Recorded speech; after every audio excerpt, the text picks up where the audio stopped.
आज करेंगे NCERT class 10th mathematics का मॉडल पेपर 4 का सेक्शन डी। सेक्शन बी तक मैं करवा चुका हूँ। अगर किसी ने वीडियो नहीं देखी हो तो देख लेना। तो सेक्शन डी पर क्वेश्चन 4 नंबर का होता है और इसमें 3 क्वेश्चन करेंगे। अथवा वाले क्वेश्चन है, खुद ट्राई करना। तो जैसे 21वां क्वेश्चन किसका आएगा, ग्राफ का आएगा। 21वां क्वेश्चन अपने पास है 2 सेब और 1 किलोग्राम अंगूर का मूल्य किसी दिन कितना था, 160 रुपये।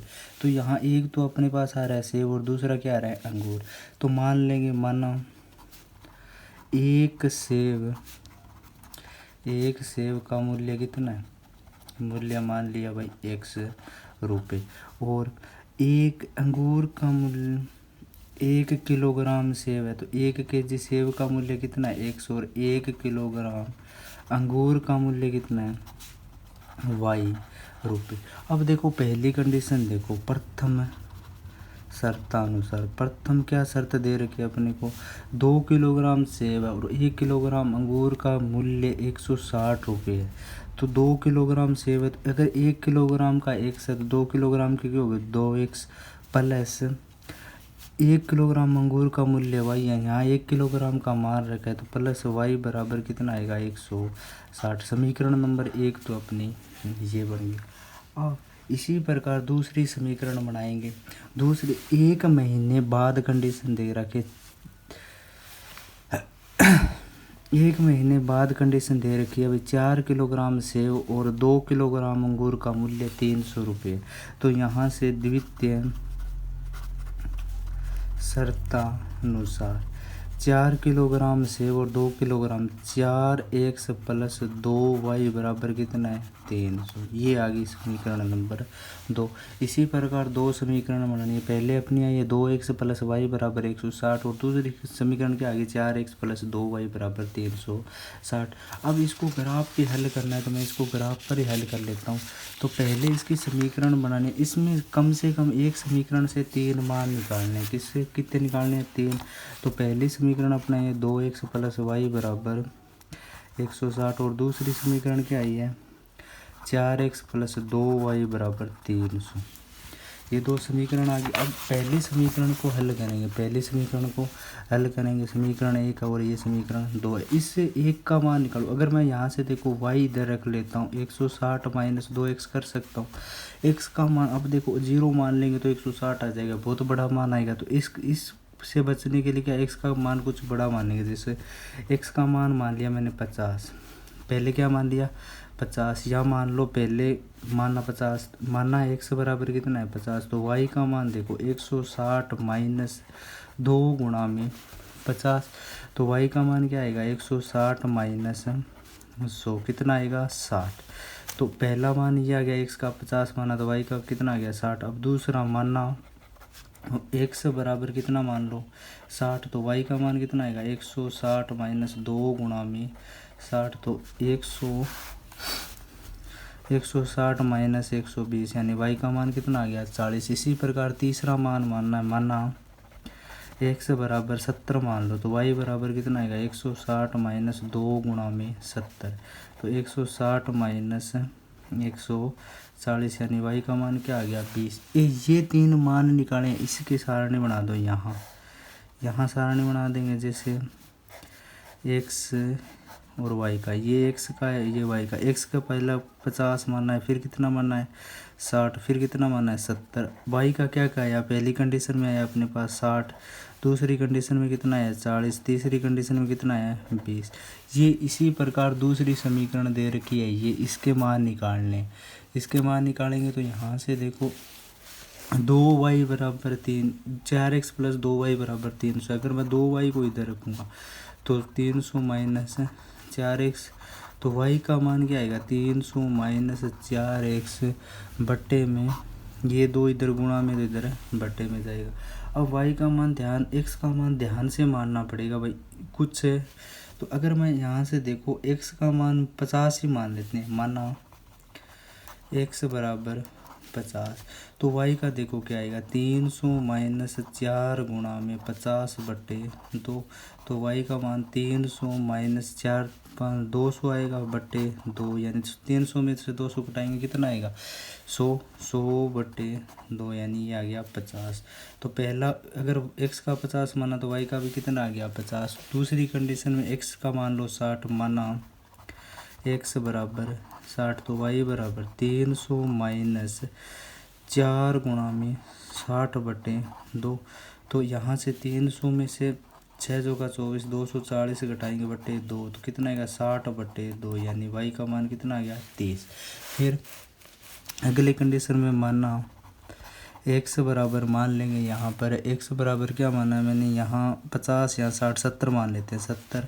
तो y का मान देखो 300 माइनस 4 गुणा में 70/2, यानी 300 माइनस 700 का 28, 280/2, यानी 20/2 कितना आएगा 10। इसी प्रकार इसकी समीकरण जो मान निकाले हैं उसको सारणी में लिख दो। यहाँ जैसे यहाँ 100 और 3 मान निकालने कम से कम 100 और वाई, एक्स को तो सेम माने 50 60 और 70। वाई के देखो पहली कंडीशन में आया 50, फिर आया 30, फिर आया 10, 50 30 और 10।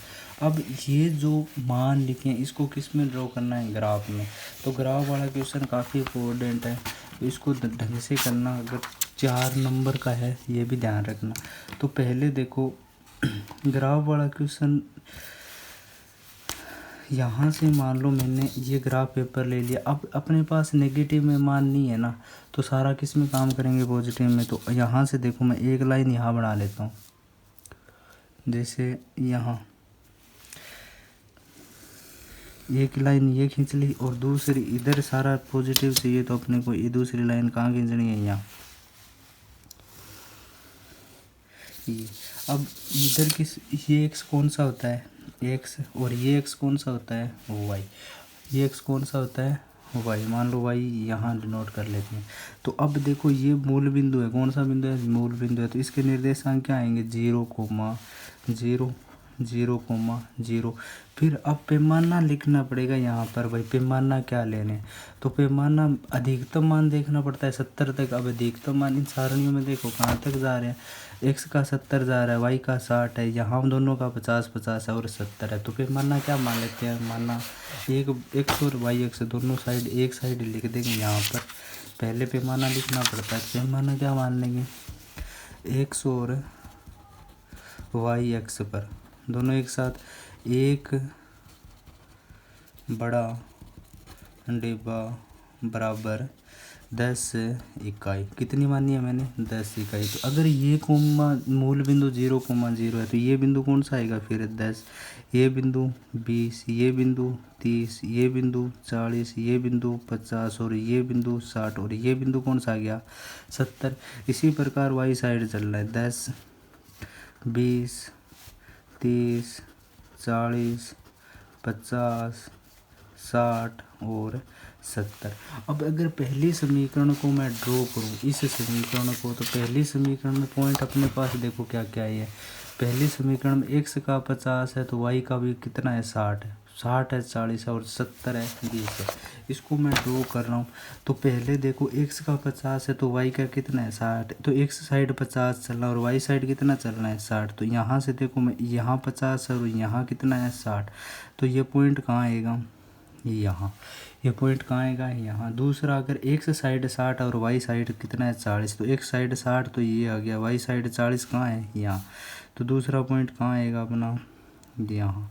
तीसरा x साइड 70 है, 70 तो 80 भी लिख सकते हैं।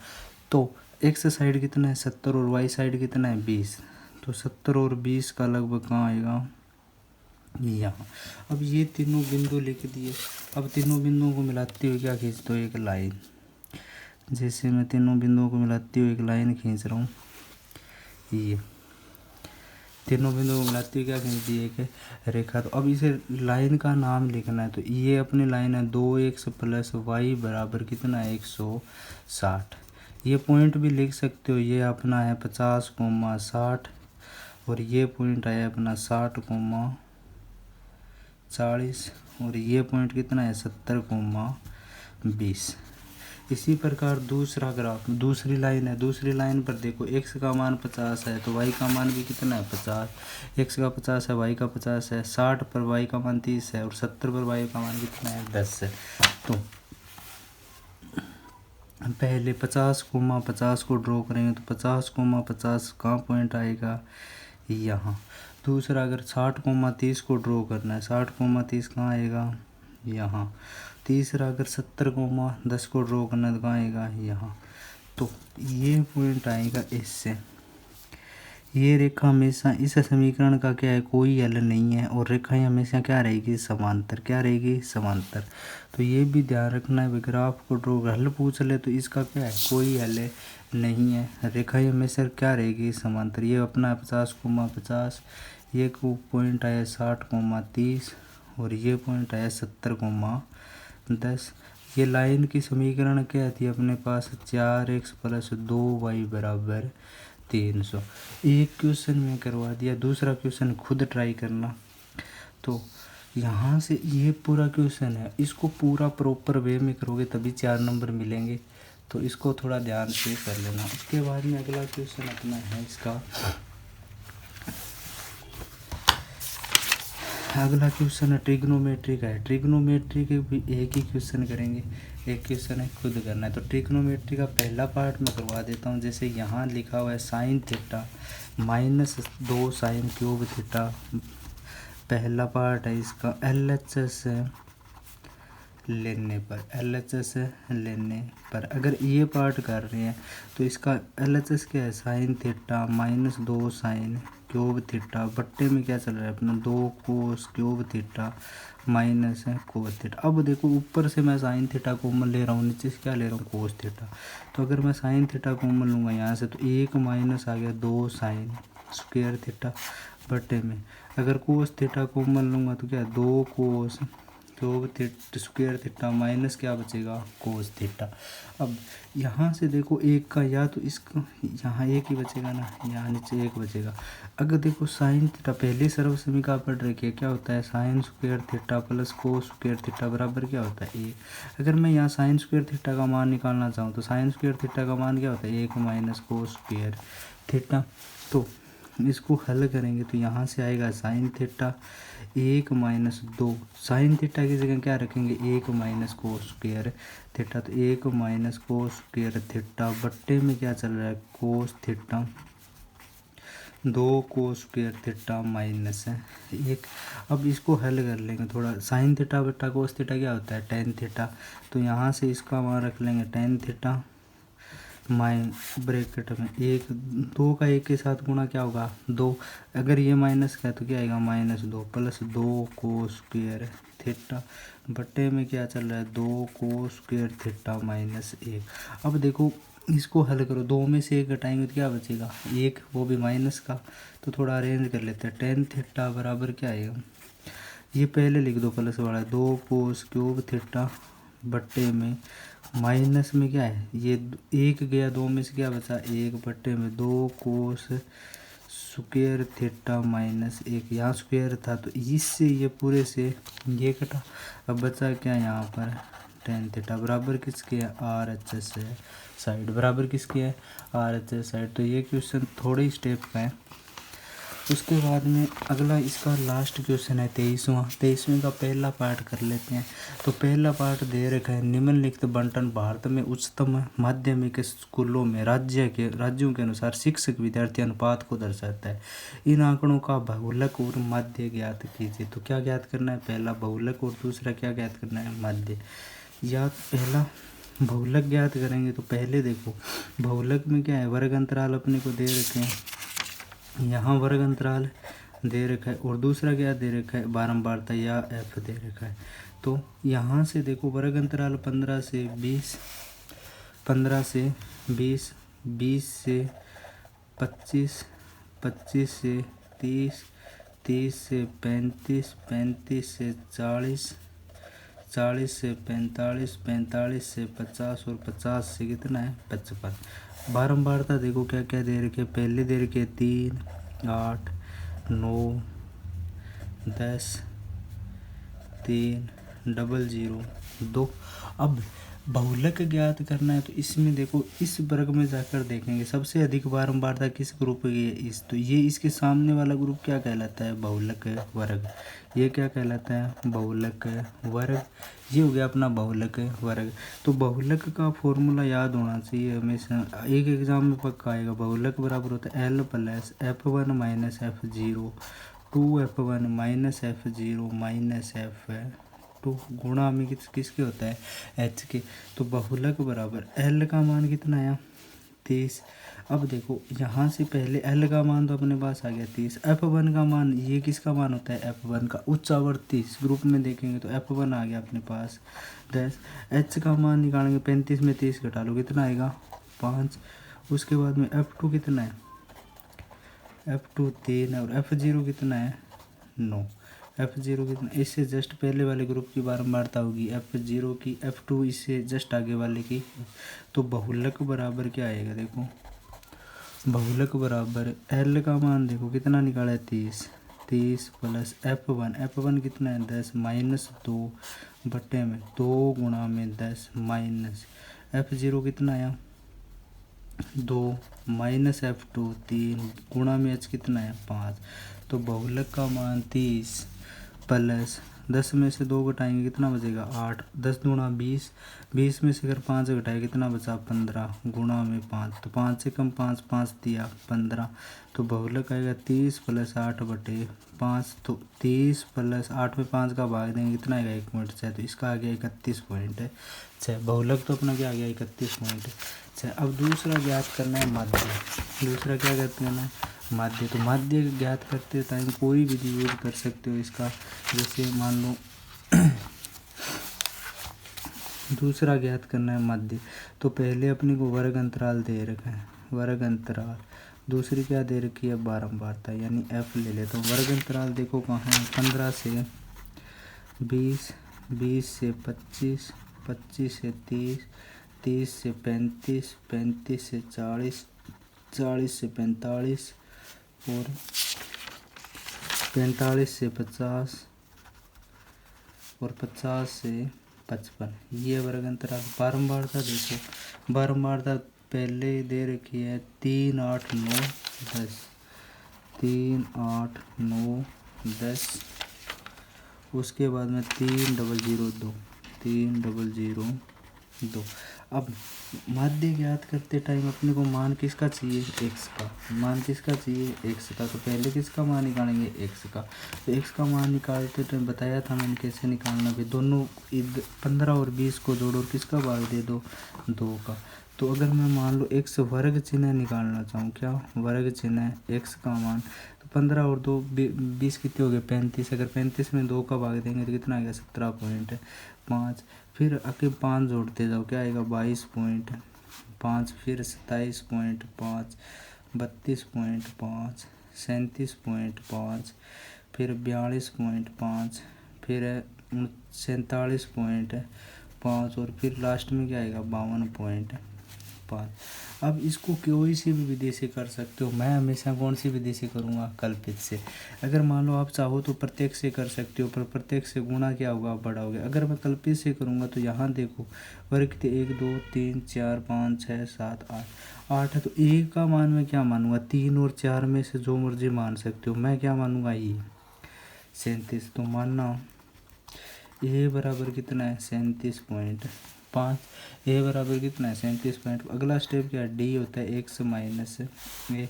अगर 37 में से मैं 17 घटाऊंगा कितना बचेगा 20। फिर अगर 22 घटाऊंगा तो कितना बचेगा 15, वो भी माइनस का, माइनस फिर माइनस का 10, फिर माइनस का 5, फिर 0 5 10 और 15 ऐसे ही आएगा। फिर उसके बाद में किसका गुणा होता है एफ का डी के। तो 3 का माइनस 20 के साथ करेंगे तो क्या आएगा माइनस का। 8 का माइनस 15 के साथ करेंगे तो कितना आएगा 120। 9 का माइनस 10 के साथ करेंगे तो कितना आएगा माइनस का 90।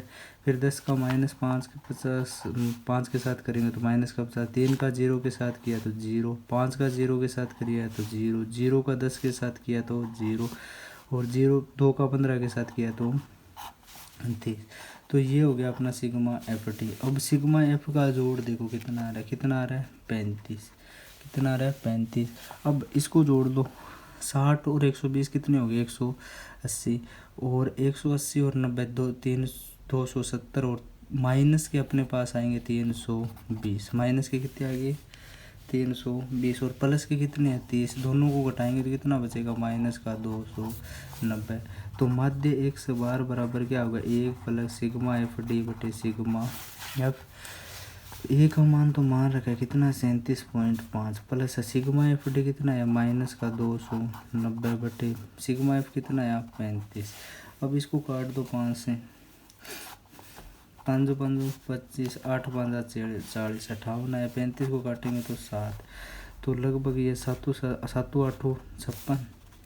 यहाँ से इसको हल करेंगे तो देखो 37.5 माइनस में आ रहा है 58 बटे 7। अब 58 में 7 का भाग लेना है तो 7 8 7 56 हो गया, 2 7 दूनी 14, फिर 6 बचा 8 ये आएगा 37.5 माइनस 8.28, तो इसका आंसर लिख लेना आप, लगभग ये आएगा 29.20 के आस 22 के आस 29.22 के आसपास।